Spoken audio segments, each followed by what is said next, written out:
Katie. And I'm Steve, and this is the City of Reading podcast. Today, we connect with Shannon Phillips, the Chief Operating Officer of the McConnell Foundation, who is dedicated to enriching the community through philanthropy and innovative projects. We'll learn about the McConnell Foundation and explore its impact on our city. From its origins to its ongoing initiatives, we'll uncover why the McConnell Foundation is important to the community of Reading.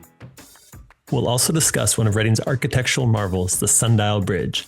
Designed by the renowned Santiago Calatrava, this iconic structure is more than just a pedestrian bridge. It symbolizes innovation and sustainability. Its bold and beautiful design draws visitors and locals alike year-round. After 30 years with the McConnell Foundation, Shannon is the perfect person to explain the foundation's history and mission, as well as the little-known stories of how the Sundial Bridge came to Reading. You don't want to miss this one. I'm Shannon Phillips, Chief Operating Officer for the McConnell Foundation. I've been lucky enough to be at the foundation for 30 years this coming November.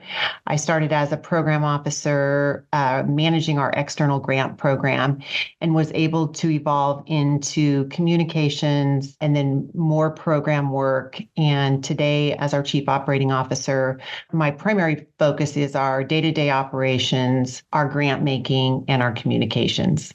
Well, welcome, Shannon. We are quite excited to have you on the episode. The McConnell Foundation is such an integral part of the Reading community and plays such a positive role. So we're really excited to talk to you and learn a little bit more about the foundation itself and its relationship to the city and a positive impact on the community. So maybe we could just start with that. With the McConnell Foundation in general, what is the mission and what is your primary area of focus? Our mission is to help build better communities through philanthropy.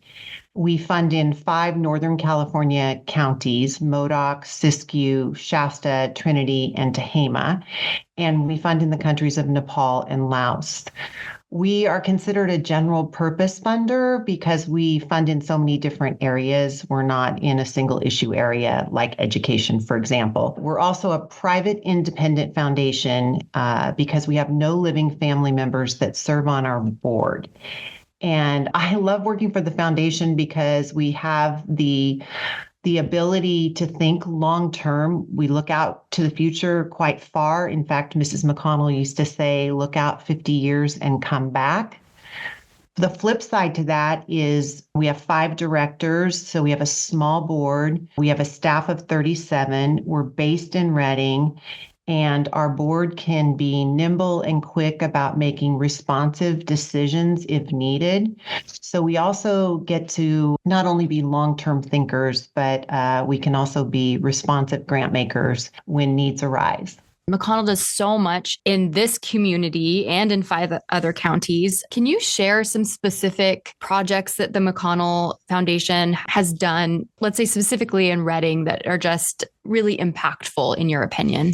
Yes, Katie, that's a great question. I recently spoke to a group of kids and a student asked me, what would Reading look like if there wasn't a McConnell Foundation? And I found myself rattling off some of the things that we've been involved in from a student's perspective that they might be aware of. And just to give you an example, there are things like Turtle Bay Exploration Park, the River Trail, the Stress Ribbon Bridge upstream, the Shasta Library, the Shasta Family YMCA, the annual fireworks. We funded Shasta Community Health Center, Hill Country Community Health, Mercy Foundation North, integral in several clinics surrounding the greater Reading area. We've been very involved in parks, trails, and open space. We fund programs such as North State Together, college and career options. We get to do fun things like participate in nonprofits such as Viva Downtown, Shasta Living Streets. We can be involved in community events and activities that elevate the community experience for Reading. And we can also be part of bringing speakers, thought partners, artists, and people who are interested in learning more about Reading to Reading. We have meeting room space at our headquarters that we make available to nonprofits, government agencies, and public schools. The meeting room space is complimentary, and I think it's one of the finest things we do because we are able to reach a great deal of organizations that don't have the discretionary funds to meet off-site and do work that really helps them think outside of the box. Wow, what an amazing list. And just that's a great point. Thinking about a Reading without McConnell is quite different. I wonder, Shannon, maybe we could take one step back too. When you talk about the McConnell family, who was the McConnell family and why Reading? Why Reading? It's a good question.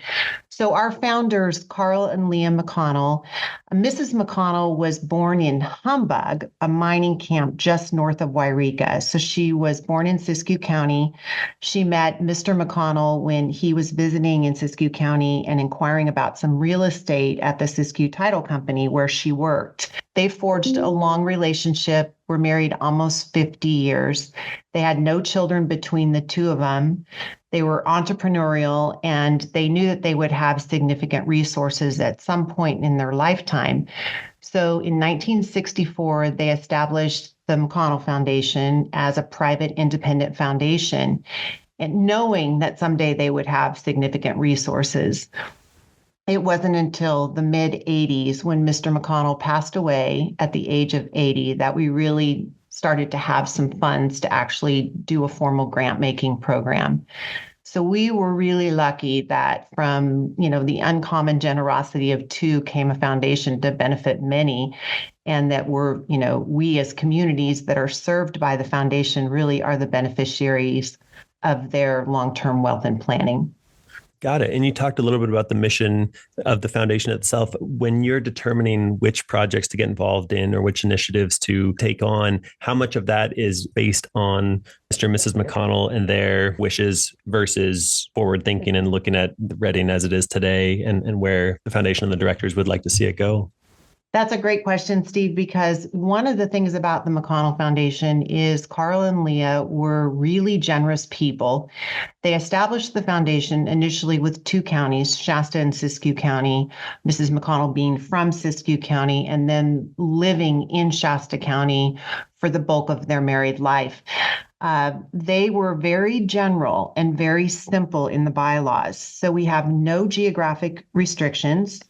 Any current board can decide where the foundation funds, which is what has enabled us to expand geographically from 2 to 5 counties and then to add 2 countries. In addition, they just said there was a couple things that they felt we should stay away from: funding individuals and funding religious purposes.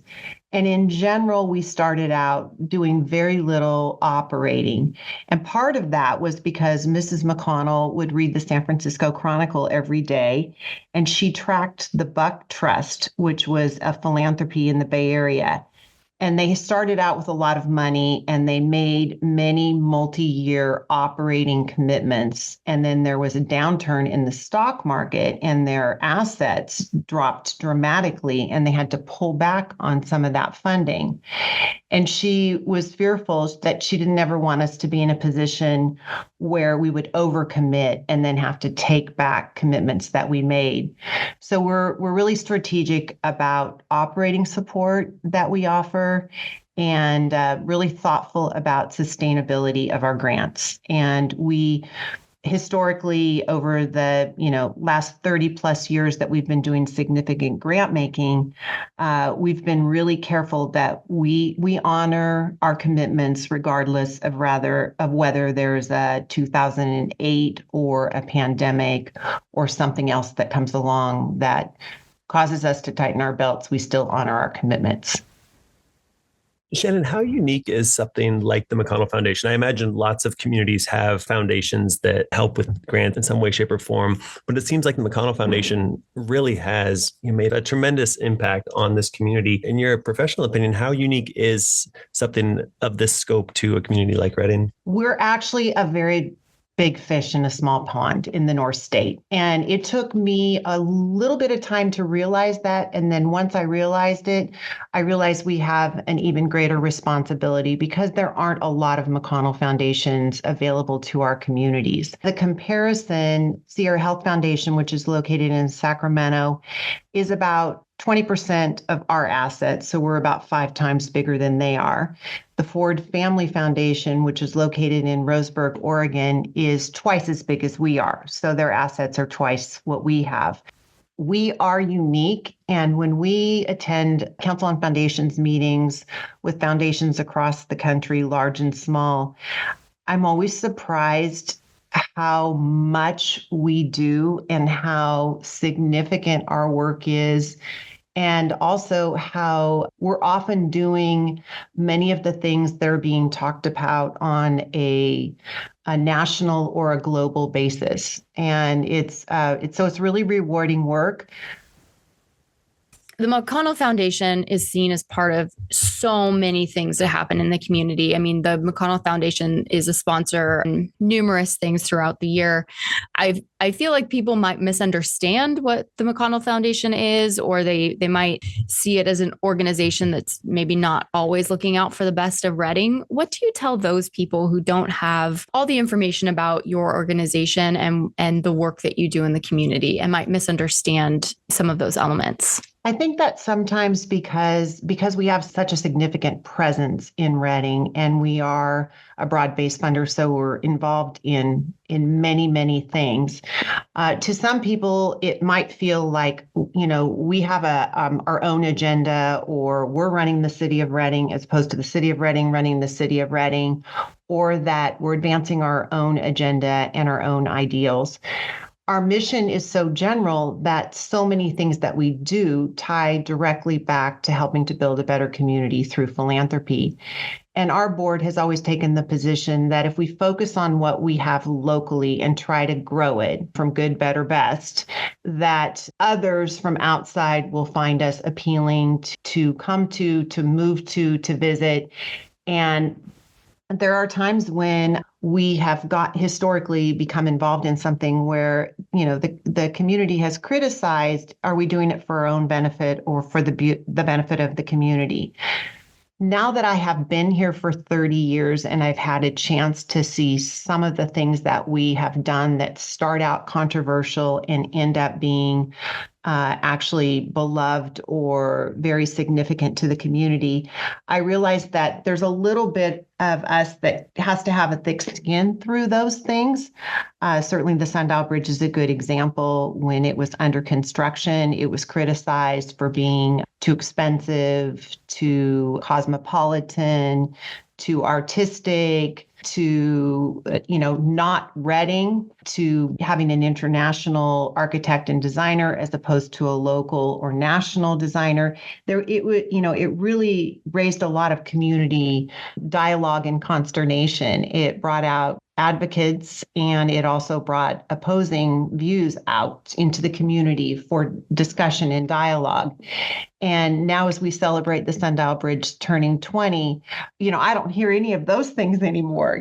Today I hear things like swallows nesting in the Sundial Bridge, spiders under the bridge, concerns if the cracked ceramic tile is broken and not repaired. So there's been a shift. And in many of the things that we do, we don't always get it right. We've tried some things that have not been successful. We were huge advocates for the California Horse Park, which would have gone in a property the foundation owns called Gore Ranch south of town. That ended up not coming to fruition. We were part of the North State Institute for Sustainable Communities, which was a very long title that at the time we brought the idea to the community, they felt it was very anti-growth, and that our agenda was that we were opposed to Reading growing in exchange for greening. Today, sustainability is really a pretty neutral word. It doesn't elicit the same kind of emotion, and we are involved in lots of sustainability efforts that, are very successful. So we were ahead of our time in that scenario. Recently, we were involved in the riverfront before the riverfront specific plan process. And so we don't always get it right. And sometimes we do bring things to the community that maybe they're not ready for, or that really require a lot of community conversation. Maybe this is a good segue then into talking a little bit more in detail about the Sundial Bridge. As you mentioned it, when it was constructed, it was a contentious topic in the community. Can you talk to us a little bit about the inspiration for the bridge itself, its significance to Reading, and what that process was behind the scenes to settle on the design that we see today? I think that the Sundial Bridge is such a good example of dare to dream, because it started out that there was some funding earmarked in the Reading Redevelopment Agency for a pedestrian bridge. And the money was earmarked by the sale of the Benton Ranch, which is the McConnell Arboretum as we know it today. So those funds were set aside for a future pedestrian bridge to link the river trail on both sides of the Sacramento River. And once Turtle Bay campus was designed, approved, and under construction, the need for the pedestrian bridge became kind of the next thing to do to link the two sides of the river. So there was a small community committee made up of city officials and residents and community members, of which John Mancasola was one of them. He is our current CEO. And at the time, this small committee interviewed three designers, three architects, and they were at an impasse. They didn't have a majority vote for one of them.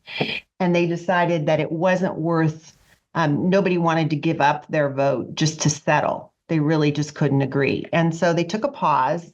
And during that period, the McConnell Foundation was designing our headquarters on Shasta View, and NBBJ was our architect in Seattle.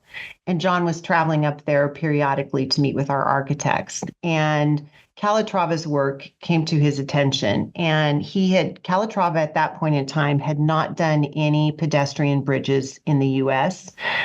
He was known for his primarily European bridges. So John came back to the committee and said, what would you think about us reaching out to Calatrava? And the committee said, what do we have to lose? John placed a phone call to Zurich, to Calatrava's office, and he answered the phone. And that in itself is just really significant. You know, it makes me think of things like Walt Disney, and it all started with a mouse. You know, it started with a phone conversation. And that conversation led to Calatrava saying, if there's this small, rural, sleepy little town in Northern California that thinks I'm worthy of designing their bridge, well, then they're worthy of me visiting them. And he came, he fell in love with our landscape. He felt that it reminded him of Valencia, Spain, where he was born and raised. And he just appreciated so many things about the Redding area. And when he went to the site where the bridge is located, he was on both sides of the river and quickly noted that there was a natural sundial, which led to the inspiration of the Sundial Bridge. So what started as a very contained, small, local public works project, you know, really morphed into something with an internationally known artistic architect and engineer designing something that 20 years ago looked very futuristic for Redding. And, you know, the stark white glass tile look that is very Calatrava, to some felt like it didn't fit in our natural landscape. So it was really an evolution. And we just stayed focused that this was not at taxpayers' expense. This was going to be a gift to the city of Redding, and this was a unique opportunity for the McConnell Foundation to do something significant that may in fact become an icon, a center of town, a there. And at that point, did he send over any different renderings, or was the design that he had kind of imagined standing on the bank of the river, was that the ultimate design that ended up coming to fruition? Well, it was interesting, Katie. That's a great question, because when he came to Redding, he started because he's an artist, he likes to sketch while he talks. And he speaks 7 languages. He's a brilliant man. So as he's describing something, he would often sketch on a napkin or a sketchbook or a piece of paper, an overhead projector, whatever was at his fingertips. And so some of the initial design, clearly follows with a thread and theme of bridges he has done throughout the world. And I've had a chance to actually see a few of his projects now since the Sundial Bridge opened, and I can see they belong in the same family. But what he was asked of by the committee that was going to select whether he was the architect and designer was to submit 3 drawings of 3 different bridge types that he thought would fit in our environment. And then that small committee would select the one they liked the best for Reading. So he did send some very beautiful watercolor drawings, but he also sent a bridge model, which is actually located in the lobby of the McConnell Foundation and has been at Turtle Bay in the past and also has visited other museums across the country. And that model is so substantially more significant than the drawings that, there was a chuckle among the community or the committee members that said, well, which one do you think he likes the best? And it was the sundial they selected, which is closer to the model that sits in our lobby. So he obviously influenced his favorite of the designs, but he did give the committee a choice in the direction we chose. Shannon, has Santiago Calatrava subsequently done more projects here in the U.S., or is Reading still the sole U.S.-based project from his work? He has done, and he's done a couple of things significant. I think so. He started in Milwaukee in the museum there. That was a project that was under construction. It didn't involve a bridge, but it was under construction when he was retained for the Sundial Bridge project. So we did have at least another U.S. project going on at the same time. And then he was commissioned to do several bridges in Texas that linked several waterways together. Also funded by a local foundation in Texas, and ended up being over budget. And so they had to make some cuts and maybe not do quite the project that they had hoped to do.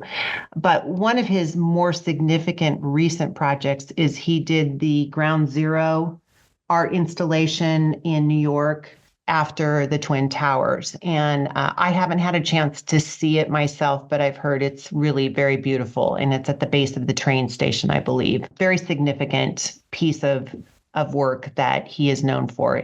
And he has a New York office, so that presence in New York for that project and that healing and all that went on in the aftermath of 9/11 was really significant in his work. I guess along with this kind of amazing story of how Calatrava became the designer of the bridge and the community committee that selected the design, I'm sure that the price tag of the bridge fluctuated through that process. Katie, that's a hard question. And one of the things I'm finding, I think it's a beautiful thing, is that when you work really hard and long on a project, it's so difficult during the blood, sweat, and tears time. But once the project is open, it's complete, it's successful, some of the blood, sweat, and tears, some of that, kind of fades away. And I've been reminded that it was a 10-year process to build the Sundial Bridge. So we're celebrating its 20th anniversary, but it was 10 years in the making. So really, this all started about 30 years ago. And during that 10 years, yes, there were things along the way that stalled the project, a variety of issues, and some of them were costs. The agreement we had with the city of Reading was that they would try to secure any grants that were pedestrian bridge related or public works projects that were appropriate for a pedestrian bridge.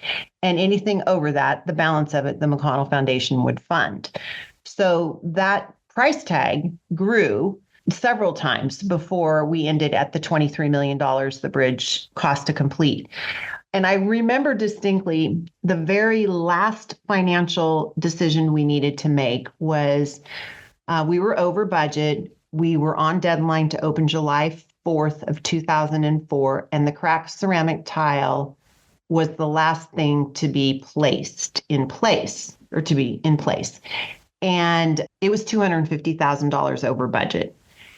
And I remember John saying to me, I cannot go back to our board again. We've been to the well too many times. And John and I just said, we don't really have a choice. I mean, the bridge needs to be done. Calatrava is coming on July 4th. The community knows it's opening. And so we brought in each board member one at a time. And remember, we only have 5 board members, which is a beautiful thing, because when you do need to get together quickly, you can. And Dick Stemple, who was an owner of Stemple Weeble House, the large company that still exists today, he said, just get her done. He said 10 years from now, that $250,000 will mean nothing. Well, 20 years from now, today, I can tell you that that pill to swallow then, as hard as it was insignificant in the impact the Sundial Bridge has had on our community and our region. I wonder too, Shannon, with regard to the actual construction of the bridge, because of the uniqueness of the design, was the metal for the bridge fabricated here locally or elsewhere in the States, or did it actually come from Spain? It was fabricated in Vancouver, Washington. And it's a great story because to bring the metal pieces that were fabricated, many of them were trucked right down the corridor if you drove from Washington to Reading. But some of them were too big to get all the way from California into Reading. So some of them ended up going on a barge and coming in under the Golden Gate Bridge and then being loaded and trucked up from the Bay Area. So one of the things that the foundation did is we commissioned producers to develop a documentary of the bridge process. And it's 30 minutes. It's called The Angle of Inspiration. And it was super important to us to do it because this 10-year story, we wanted a historic record, but we also wanted to capture some of the community discourse that went on around doing a project of such magnitude in our community. And so the Angle of Inspiration is actually playing at the Cascade Theater during the Celebrate 20 activities.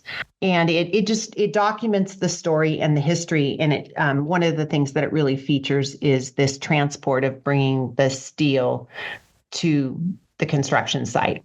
You mentioned, and we've mentioned several times, that the bridge was a bit contentious at the start, and now it's, just this beloved icon of Reading and in our community. In your opinion, when did those feelings start to shift in the community? How long did it take after the bridge was done and open for the community to kind of realize what an amazing piece of architecture this was? To be honest, Katie, I think it happened very quickly. And I think part of it is the strategic location of the Sundial Bridge. It is so easy to get to. It serves all physical abilities. It's free. It's one exit off of I-5. And it didn't take long for the community to realize that it was a place they could enjoy most days of the year. And what I noticed quickly was I would go and I would just sit and listen because I was curious who was visiting it. And I think it rapidly became a place that when local people had friends or family visit from outside the area, it became a place to take them. Let's go see our new Sundial Bridge. Let's see what you think about this Sundial Bridge. And that led to an increase in number of visitors to Turtle Bay because of the location. You could now do Turtle Bay plus the Sundial Bridge. And along those same lines, I was thinking when the bridge opened 20 years ago, the Arboretum wasn't open to the public as we know it today. That happened after the bridge was opened. Branch House wasn't what we know it today. Mosaic wasn't as we know it today. There was no Sheraton. There were no Garden of Lights. There was no Glowing Wild. There weren't all of the weddings, events, celebrations of life, reunions, high school pictures, engagements, photos that we've experienced in the last 20 years.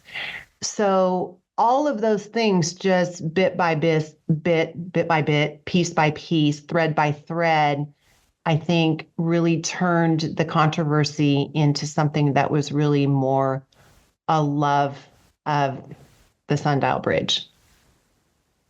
Well, and the amount of tourism dollars that the bridge has brought into the city has been immensely impactful since the construction of the bridge. I wonder on that note, I mean, you talked about all the amazing benefits that have come with the creation and construction of this bridge. Have there been any challenges that the bridge has brought? I mean, it sounds like certain members of the community were not in favor and some may still not be today, right?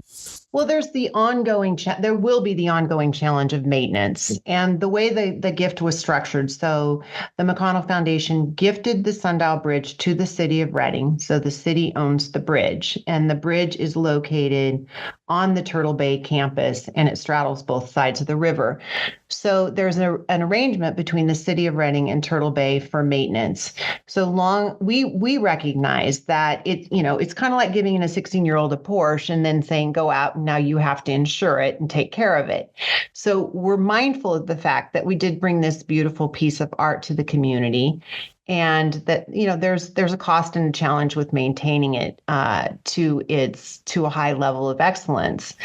So that's something that we'll be up against for the rest of time. The flip side to that is, this bridge is going to outlast all of us. It's, built to last. It's a 100-year plan. So it's built to, minimum 100 years, and that will sustain any kind of Mother Nature incident that might come its way.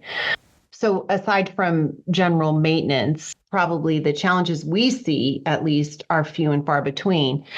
Turtle Bay has had to do a few things like put planters at the end to, just to help manage the flow of folks and, not have horses on the bridge. Certain things that you don't think about until you open a bridge, and, it's very popular. And then you start to figure out some of the things that you need to do to maintain it and to manage it.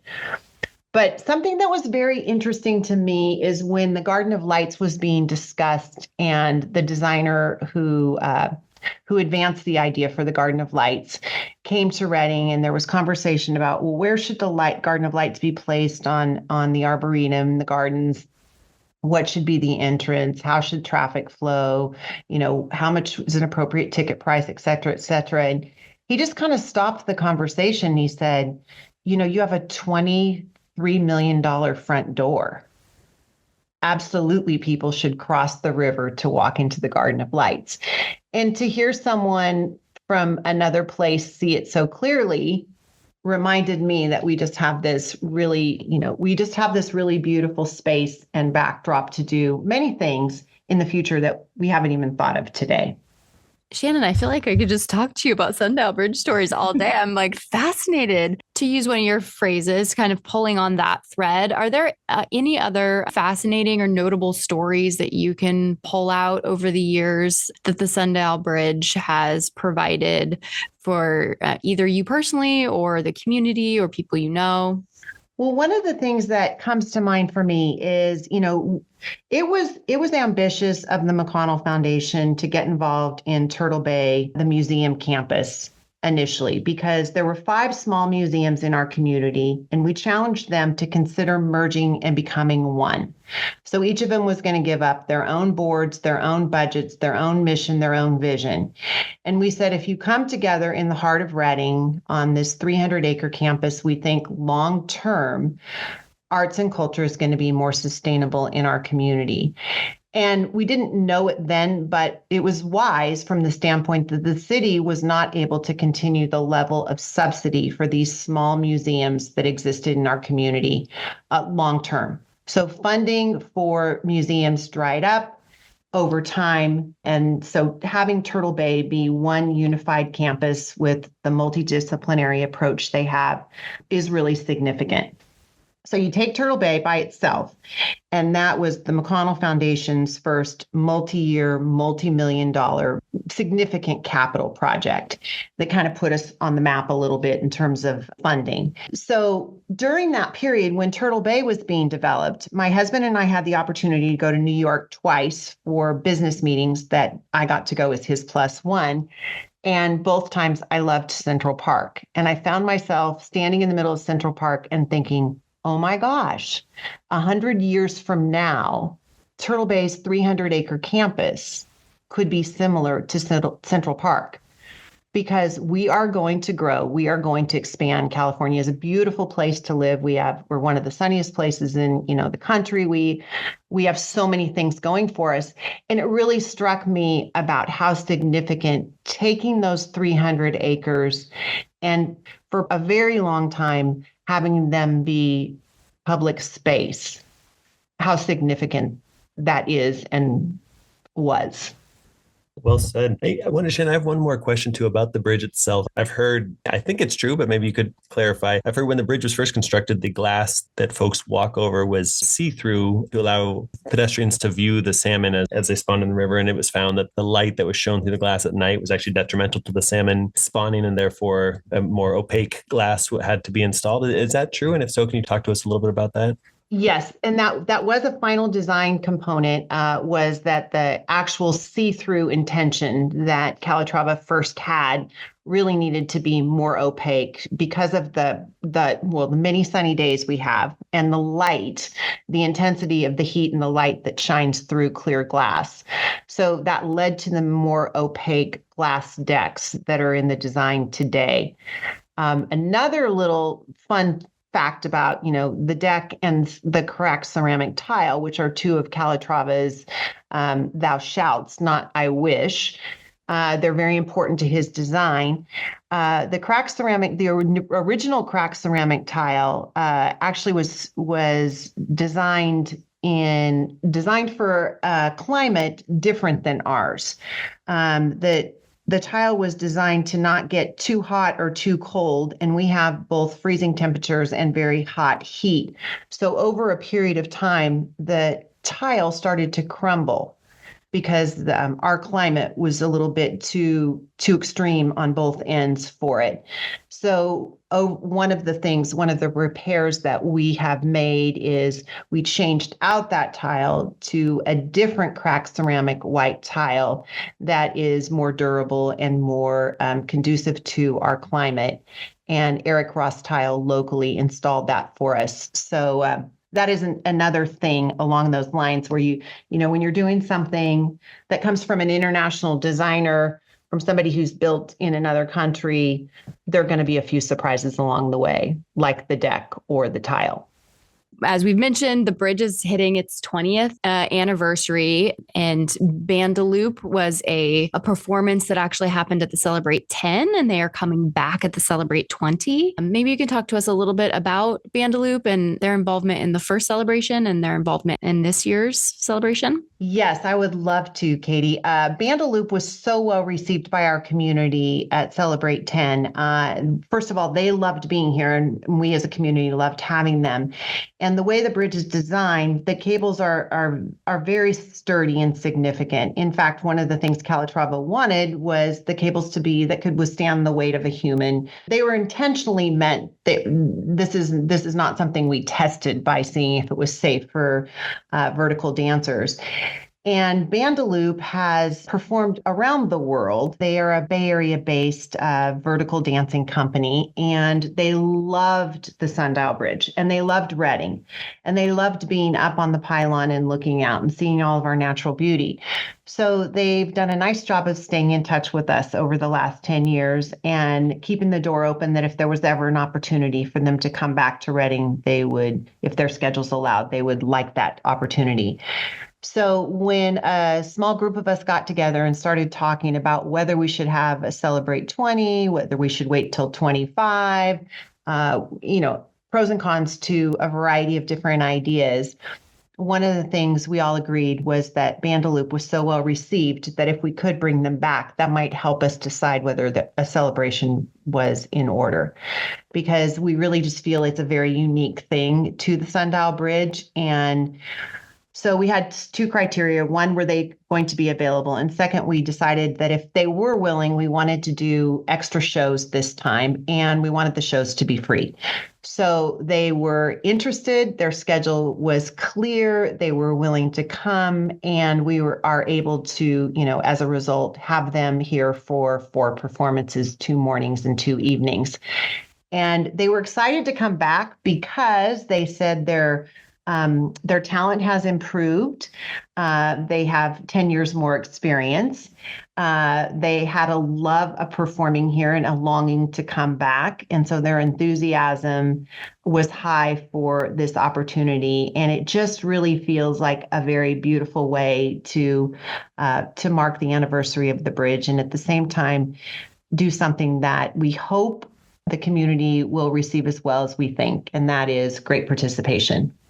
And Shannon, just to let folks know that these shows, there's 4 shows, 2 on Friday the 28th and 2 on Saturday, June 29th. And these are free to the community. There's a morning show each morning at 9:30 a.m. and an evening show at 8:15 p.m. So there's 4 shows total, free to the community. We strongly encourage any and all community members to come out and see this amazing performance. As you mentioned, they are a very unique performance group, especially on with the backdrop of the Sundial Bridge. It should be quite a memorable experience. Agreed. Yes. And 4 performances. And our intention was we were hoping we could reach a variety of populations. A Friday and a Saturday, we were hoping that we could catch families that are at home, especially with kids that are either young or out of school. We were hoping that this would be a good time, morning or evening for seniors and those that are retired. And, something for young kids to do as well, or youth or young folks to come out and turn it into an evening or, make it a day. So we're very, very excited. And we just feel like we got fortunate enough that all the stars lined up. Another thing, as I was mentioning earlier, we've strengthened a lot of things around the Sundial Bridge. Turtle Bay is stronger than it's ever been, highest membership they've ever had, more amenities to offer the community and visitors. Likewise with Advanced Reading, when they took over the Civic Auditorium 12 years ago and assumed the responsibility for the entertainment piece of the Civic, they've done nothing but improve each year with, the performances and the quality of performances that they make available. So they've offered to do all of the production support for Bandaloop being here this time. And, they're doing that as a neighbor to Turtle Bay and the Sundial Bridge. And they're doing that because they have that expertise. So we're really fortunate to have them, very fortunate to have such strong support from city staff and the city council. And it's just really, truly been a great partnership. Choose Reading, Visit Reading, Art Hunger, the Cascade Theater. We've had, just lots of great partners working together to do everything we can to make Celebrate 20 accessible, free, and just like fun. Let's just get out and, enjoy and appreciate and celebrate some things that are right here in our own backyard. With regard to the foundation, what challenges has the McConnell Foundation faced in fulfilling its mission, especially given the rural nature of Reading? So it is a challenge because we are a rural region and we do our best. The positive side to being rural is that we work with some of the most amazing people who have, I think the best word I can think of is they've just got grit. They have tenacity and they have passion and they're willing to scrape together dollars and volunteers and ideas and visions and just work so hard to provide services to communities that are often forgotten about in Sacramento and other places, and that are not easy to get to geographically, and that, have weather and transportation challenges that we don't face directly here in Reading. So we feel very fortunate to have such wonderful, passionate, robust people to work with. The challenge is we are a large geographic region, so we work really hard to try to be out and about, to develop strong partnerships, to be accessible to anyone who has an idea that they want to share with us. And we also try to be a voice at the state level that as state and federal dollars come to our communities, one of the things we lack is capacity. So to be an advocate for finding those capacity gaps, sometimes we fund them, sometimes we hire expertise, sometimes we connect people to other partners. Those are some of the things that the more experience we have, the better we're at doing those things. Each of our program officers work really hard to develop relationships where we can leverage funds and we can help organizations to think big, become sustainable, be focused, and be successful. So our work is, it's challenging. Sometimes it's slow. And we feel one of our strengths is that we are long-term partners. When we started doing our international work, we realized that one of the downsides to funding in places where you don't live, work, and play is that it's really easy to lose interest and then walk away. And that's a struggle for nonprofits, government agencies, and public schools that are trying to do systemic change. So we try to be really mindful that when we engage in a partnership with an organization that is trying to do systemic change, that they need to know that we're going to be with them for the ride. So each of our programs, our program officers have 10-year rolling budgets so that they can assure their grant partners that we are going to be there through the good, bad, and the ugly of change until they get to the other side of it. And that's a kind of a really good segue into my next question, which is how the McConnell Foundation measures impact of its investments. Like, how do you measure if something is successful, especially when you have such long-term planning and you may not see successes in the first 1 or 2 years? How do you keep that momentum going other than just pure grit and long-term planning?